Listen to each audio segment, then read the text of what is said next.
From rough prototype to something players actually wanted to play, I had to rework my demo multiple times. You've probably clicked on this video because either you're interested in the rage game I've been making devlogs for, or you're a game dev that's worried about Steam Next Fest. If you don't know what Steam Next Fest is, it's basically a limited time event on Steam where developers release playable demos so players can discover and wishlist upcoming games, so it would be silly not to do it. I just wanted to start off by saying I am not some wildly successful game developer. I'm just explaining what I did to make my demo polished from everything I've learned throughout my time being a solo developer. With that out of the way, I'm making a rage game where you control a ragdoll, but the controls are tricky. You grab onto objects with any of your limbs, then you can aim and fling in any direction you want, but the goal is to reach the top of this world. When I first launched the demo on Steam— oh, did I say Steam? Make sure to check out the Ragdoll Rage game demo below and click wishlist pretty please. Anyways, in the demo I included most of what I had ready for the game so far, which was most of the map, secret areas, and many cosmetics for your ragdoll. But I made sure not to give everything away in the demo, so I didn't include all of the cosmetics, the level editor at all, and the final part of the map. The demo did alright, but I don't think I did enough playtesting before launching it because most players were only playing the demo for a few minutes before moving on to another game. To fix this, I had to make the beginning of the game easier. I added more rocks to climb on and eased the difficulty curve in the first section. So there's one easy jump followed by slightly harder jumps with more boulders, and finally the original boulder jumps before making it out of the cave. I got a lot of suggestions to add a tutorial, so I made one that I think is pretty fire. But basically I used the first week of the demo launch as another playtest. I don't know if that was the right call, but I got way more feedback on the demo than I did with any of my playtests. A player also said that they weren't a fan of the water simply resetting the player to the start, so I decided to add some lily pads in the water, so sometimes you may get lucky and get pushed back to a slightly higher position in the world. There was also a submitted video of someone getting a bug where their legs clipped inside of each other and it caused them to go flying.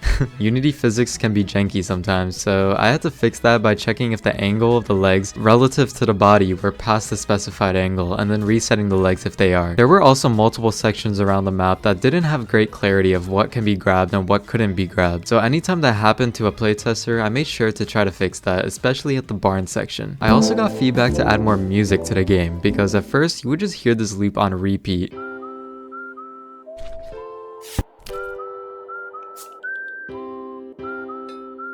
So I cooked up some simple loops in FL Studio, and now they'll play at different sections around the map depending on the vibe of the area. But here's where I focus on making the demo specifically for Steam Next Fest. Oh, did I say Steam? Make sure to check out the Ragdoll Rage game demo below and click wishlist pretty please. From what I learned, demos should be highly replayable, not just played once and forgotten. So I tried achieving this by adding one of the features that I was gonna gatekeep for the full release: leaderboards. Now the demo has a leaderboard where people can race for the fastest times. I also wanted the demo to leave on a cliffhanger by ending the game right before the lava section, where previously it would end before the space section, which didn't have a great cliffhanger feeling. I want more people to get to the end of the demo so that they get prompted with the want more screen. So I even added a checkpoint system in the game so that players who aren't the greatest mechanically can still enable checkpoints and have a chance at beating the game. Something that I don't really bring up much is how much work adding a single feature is now. Anything that has to do with text needs to be translated in 7 different languages since I have the game localized in French, German, Spanish, Portuguese, Russian, Italian, and of course English, but it just adds more tedious work that's very time consuming. And anything that involves new controls needs to work with controller, since my game can also be played on controller. So it's just more work. I know I signed myself up for all this, but I just wanted to get that off my chest because nobody understands my struggle, I swear. Anyways, I placed more directional arrows around the map because players still had a hard time figuring out which way to go, and with a demo, you don't really want to give the players a reason to quit your game. So I tried to make it as clear as possible where you should be going. Basically, my workflow after dropping the demo was reading feedback and watching players play the demo, which includes streamers and friends, and then fixing as much as possible depending on how they reacted to certain parts. If you read the patch notes I announced on the Steam page, you'll see the dozens of changes I made in just under a month. Oh, did I say Steam? Make sure to check out the Ragdoll Rage game demo below and click wishlist pretty please. So is my game Next Fest ready? I have no clue, but this is what I did, and all we can do now is hope for the best and tell you guys to play the demo. Seriously, it's on Steam, and I would appreciate it if you just give the demo a try and wishlist it if you'd like. Oh, did I say Steam?